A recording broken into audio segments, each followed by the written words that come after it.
trời đang mưa, em ơi có phải trời đang sáng đâu.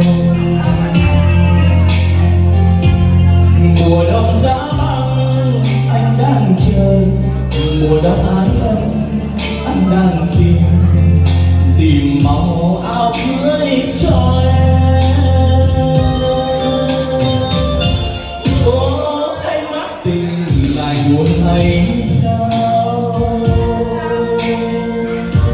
khi anh đã quên một đời yêu em.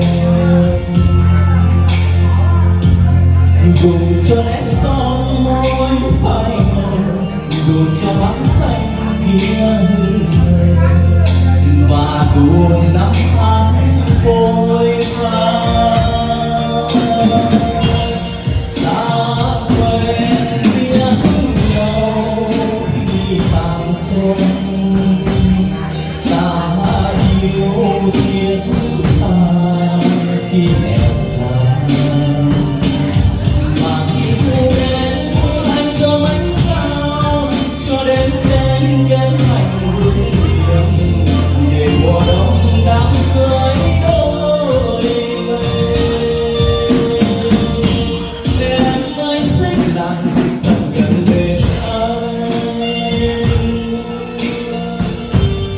Cho anh xin chẳng điều cười xinh xinh.